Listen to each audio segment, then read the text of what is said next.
إن هذا العلم دين فانظروا عمن تأخذون دينكم. Buat kapalnya di tengah darat, kan bingung orang itu. Jadi nabi-nabi itu dari dulu memang aneh-aneh. Maka antum kalau ketemu wali pasti aneh-aneh. Yang gak dikerjain orang dikerjain sama dia. Ada orang sudah ketemu dengan wali tapi dia gak tahu bahwa ini wali. Udah sering sehari-hari, tapi karena gak pernah kenal ciri-ciri wali, maka dia ketemu dia cuek-cuek aja. Bismillah walhamdulillah wassalatu wassalamu ala rasulillah wa ala alihi wa ashabihi wa man tabi'an bi ihsanin ila yaumil din wa ba'd. Jamaah rahmatullah subhanahu wa ta'ala, para ikhwan dan akhwat rahimani wa rahimakumullah. Salah satu jualan sufi yang sering kita bahas, yang sering kita sampaikan dan tidak mengapa kita tegaskan kembali lagi, agar orang tidak tertipu dengan jualan para da'i, para ustadz yang tidak berjalan sebagaimana manhaj ahli sunnah wal jamaah yang banyak mengaku mereka berpemahaman aswaja atau ahli sunnah wal jamaah. Zaman dalam Allah subhanahu wa ta'ala, jualan tersebut atau apa yang mereka sampaikan berkaitan dengan wali adalah mereka sering mengatakan bahwasanya wali gila itu, jadi di antara walinya orang-orang sufi adalah mereka meyakini ada wali yang Allah subhanahu wa ta'ala hilangkan akal sehatnya. Hilangkan akal sehatnya. Dan secara akal sehat saja, zaman rahmatullah, orang yang kehilangan akal sehatnya atau menjadi gila, maka umumnya mereka melakukan hal-hal yang kita tidak sukai. Di antaranya mungkin zaman rahmatullah, apakah mereka bertelanjang dada atau tidak menutup aurat, kemudian penampilan mereka kotor, jorok, kuku-kuku mereka tajam, panjang, yang hitam. Mereka kadang tidak tidak mandi berbulan-bulan. Mereka tidak menggunakan alas kaki. Mereka ini memakan sampah kotoran. Demikianlah zaman dalam Allah Subhanahu wa taala kalau kita ingin melihat umumnya orang gila atau orang yang kehilangan akal sehatnya. Kemudian oleh sufi ini mereka mengatakan bahwasanya di antara wali Allah Subhanahu wa taala adalah orang yang diambil akal sehatnya. Orang yang tanda kutip mereka sudah jadi gila. Jadi kadang mereka katakan wali-wali gila ini melakukan sebuah perkara yang mungkin secara akal sehat itu kemudian tidak sampai kepada apa yang mereka lakukan. Nah, memang zaman dalam orang gila itu ya tidak sesuai dengan akal sehat kita sebagaimana orang yang waras, orang yang masih sehat akalnya. Maka zaman dalam Allah Subhanahu wa taala mereka pun kemudian di antaranya si da'i ini yang sering kita kritisi dakwah-dakwahnya, mereka kemudian mengatakan bahasanya di antara wali itu adalah seperti para nabi dan rasul. Contoh misalnya katanya Nabi Nuh alaihissalatu wassalam, ketika Nabi Nuh membuat kapal di tengah-tengah perkampungan manusia di daratan, orang kemudian bertanya-tanya kenapa Nabi Nuh alaihissalatu wassalam membuat kapal di daratan atau di tengah-tengah perkampungan. Kenapa Nabi Nuh alaihissalatu wassalam tidak membuat kapal di pinggir lautan seperti itu, di pinggir sungai dan sebagainya. Maka mereka mengatakan, nah, coba lihat ini Nabi Nuh alaihissalatu wassalam, para nabi dan rasul itu ya hampir di antara mereka itu kebanyakannya melakukan hal-hal yang aneh dan unik atau istilahnya nyeleneh zaman rahmatullah. Maka ketahuilah zaman rahmatullah, pendalilan ini tidak nyambung atau sangat batil. Ingin mengkiaskan ya perbuatan para nabi dan rasul dengan tindakan aneh dan tindakan di luar akal sehat orang-orang gila yang dijadikan wali. Jadi zaman rahmatullah bukan wali yang menjadi gila ya, bukan, tapi orang gila betul. Jadi orang biasa jadi gila. Mereka bukan wali. Maka zaman rahmatullah pendalilan ini ingin melegalkan perbuatan aneh dan nyeleneh wali gila dengan menyebutkan perbuatan para nabi dan rasul seperti itu. Ya, perbuatan nabi dan rasul seperti itu. Maka zaman rahmatullah kias pendalilan ini sungguh tidak bisa diterima secara pendalilan yang bersumberkan dari Quran dan Sunnah Nabi alaihissalatu wassalam. Kenapa zaman rahmatullah? Antum harus ketahui bahwasanya perbuatan para nabi dan rasul ketika mereka berdakwah melakukan hal-hal yang mungkin sebagian orang tidak sampai kepada ilmu tersebut, tidak lain tidak terlepas daripada wahyu yang Allah Subhanahu wa taala wahyukan kepada mereka. Contoh misalnya ketika Nabi Musa alaihissalatu wassalam ketika berjumpa dengan Nabi Khidir alaihissalatu wassalam. Walaupun sebagian para ulama mengatakan Khidir ini bukan nabi, wallahu a'lam bissawab. Baik, zaman rahmatullah. Ketika Musa dan Khidir ini berjalan, Allah Subhanahu wa taala sebutkan kisah mereka berdua ketika Musa berguru kepada Khidir, itu panjang lebar dalam surah Al-Kahfi. Yang pertama adalah ketika Nabi Musa Khidir alaihissalatu wassalam mengendarai perahu. Kemudian Nabi Khidir alaihissalatu wassalam melubangi perahu tersebut sehingga Musa protes kepada Khidir. Kemudian yang kedua, ketika Musa Khidir ini berjalan di tengah kampung, maka dia menyumpai ada anak, maka Khidir pun alaihissalatu wassalam membunuh anak tersebut. Maka Musa kembali protes. Kemudian ketika Khidir alaihissalatu wassalam berjalan di tengah kampung lagi, dia melihat di situ ada bangunan yang ingin roboh. Padahal penduduk kampung itu tidak ingin memberikan pelayanan atau menjamu Nabi Musa dengan Khidir. Maka Nabi Musa pun kritik kepada Nabi Khidir kenapa dia melakukan hal tersebut padahal mereka tidak dijamu. Maka ketiga perkara ini zaman rahmatullah ya tidak terlepas sebagaimana Nabi Khidir alaihissalatu wassalam kemudian menjawab kepada Nabi Musa, inilah mungkin akhir daripada perjumpaan kita. Maka semua apa yang kau lihat kita bersama, apa yang saya lakukan, ya engkau melihat saya, apa yang saya kerjakan, maka tidak terlepas dari keinginan saya sendiri. Akan tetapi itulah semua adalah wahyu yang Allah Subhanahu wa taala wahyukan kepadaku. Adapun kenapa saya lubangi perahu tersebut? Karena di tempat ini ada seorang raja, kalau dia lihat kapal atau perahu yang baik maka dia mengambilnya. Maka saya ingin membuat cacat perahu ini agar perahu ini tidak diambil oleh raja tersebut.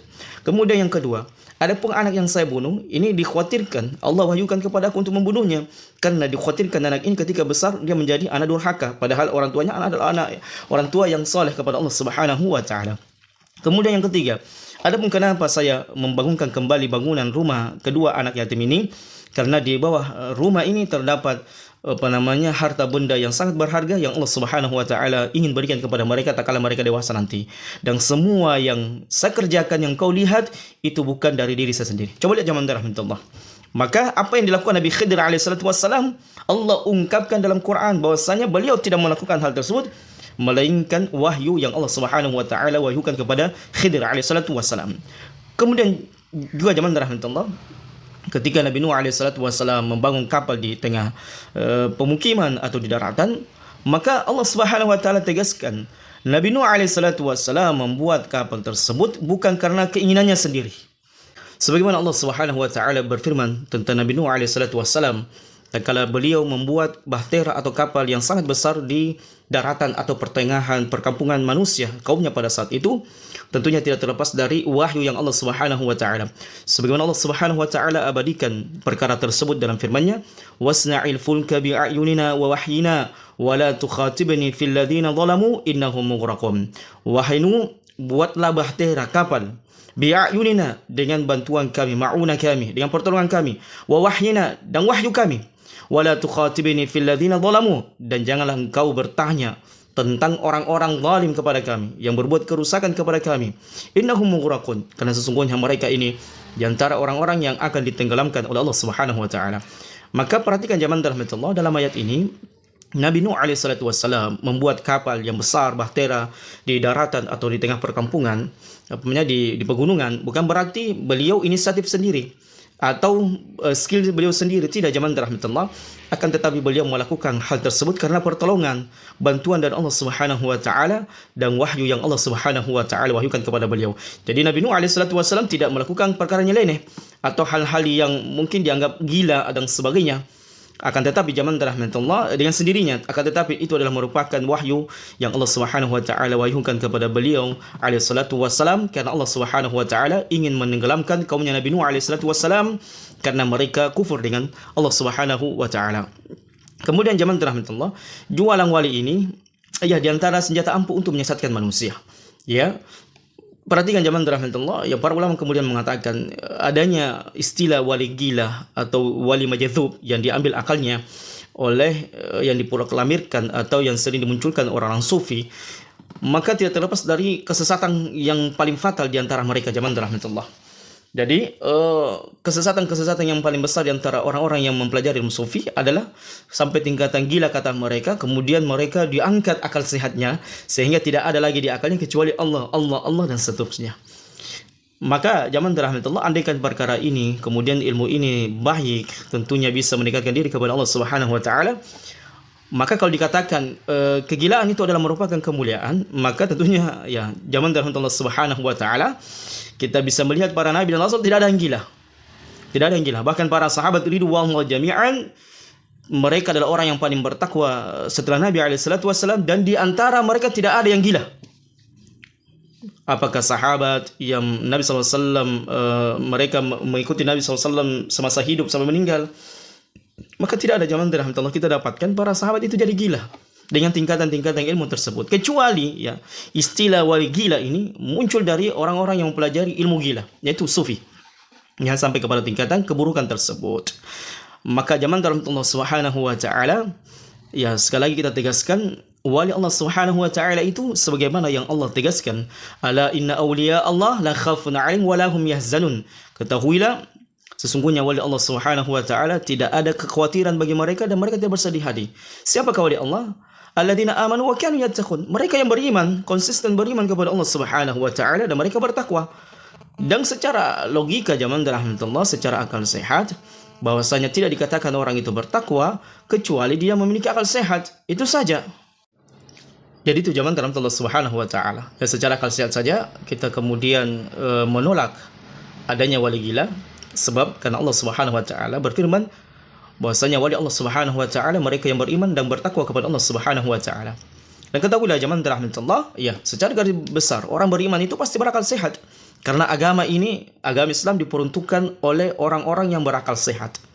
Agama ini tidak diperuntukkan bagi orang yang gila, atau di sana mungkin kata Nabi SAW bahwasanya pena itu diangkat dari 3 golongan. Bahwasanya tidak dicatat kebaikan dan keburukan seseorang. Yang pertama, orang gila sampai dia sadar, kembali akal sehatnya. Kemudian yang kedua, anak kecil sampai dia balik. Kemudian yang ketiga, orang yang tertidur sampai dia terbangun. Maka zaman Allah Subhanahu wa taala terlalu banyak dari dalil Quran maupun sunnah Nabi SAW yang menolak secara keras dan tegas bahwasanya di sana itu ada wali gila. Tidak mungkin zaman Allah. Sebagaimana juga Allah Subhanahu wa taala mengatakan bahwasanya wali Allah Subhanahu wa taala juga mereka itu bertakwa. Dan ketakwaan ya menjauhi perintah Allah dan meninggalkan larangan Allah. Sementara kalau kita lihat wali-wali ini yang dianggap orang gila ini dianggap wali, itu banyak melakukan hal-hal misalnya meninggalkan salat 5 waktu. Bahkan tidak sedikit mereka bertelanjang, kemudian melakukan hal-hal yang melanggar aturan dan sebagainya. Maka zaman rahmatullah, ayat ini sangat luar biasa kepada kita semuanya untuk membantah kedustaan orang-orang sufi yang menganggap ada wali-wali gila.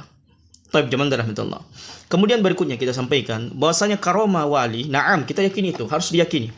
Bahwasanya Allah Subhanahu wa taala ya terkadang memberikan karomah kepada para wali dengan tujuan zaman rahmatullah untuk memperkuat keimanan mereka, ya, menambah keimanan mereka.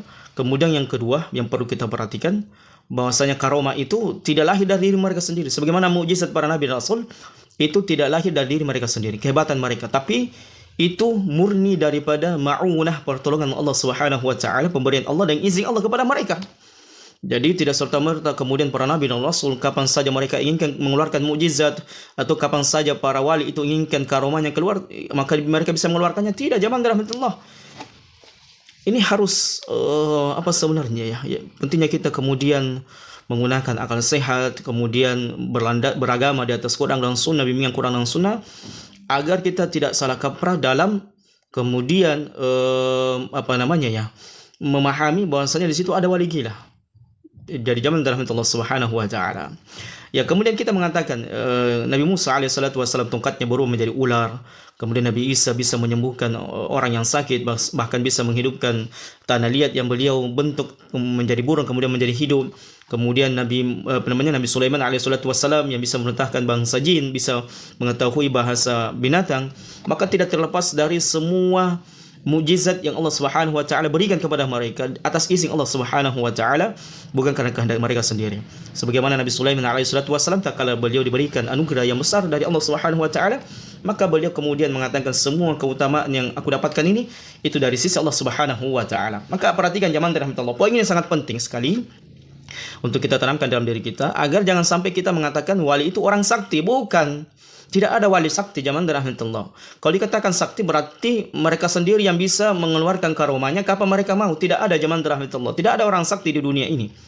Ya, semua karomah, kemudian kemuliaan, mukjizat yang Allah perlihatkan kepada umat manusia yang diberikan kepada Nabi dan Rasul dan para wali Allah Subhanahu wa taala, itu menambah keyakinan kita agar kita semakin mentauhidkan Allah Subhanahu wa taala, berjalan di atas bimbingan Nabi alaihi salatu wassalam. Kemudian yang terakhir zaman rahmatullah yang bisa kita sampaikan bahwasanya wali yang menjadi gila itu tidak ada. Itu tidak ada kita dapatkan dari zaman Nabi SAW, di zaman para sahabat, para tabi'in dan tabi'ut tabi'in. Wali gila itu istilah yang muncul dari orang-orang sakit secara mental dan keimanan dan beragama kepada Allah Subhanahu wa taala, yaitu mereka muncul dari orang-orang sufi yang sesat dan menyesatkan. Oleh karenanya zaman rahmatullah, jangan pernah kita kemudian tertipu dengan jualan-jualan orang-orang sufi yang sesat dan menyesatkan, yang jualannya itu saja dari zaman ke zaman, tidak ada yang lainnya zaman rahmatullah, untuk menyampaikan kepada kita bahasanya mereka ini adalah ajaran yang hebat, ajaran yang memiliki ilmu hikmah ladun yang tidak diajarkan sebagaimana yang mereka dapatkan pada umumnya. Nasallallahu salamatan wa afiyah. Subhanakallahumma bihamdika asyhadu an la ilaha illa anta astaghfiruka wa atubu ilaik wa akhiru da'wana alhamdulillahi rabbil alamin. Wassalamu alaikum warahmatullahi taala wabarakatuh.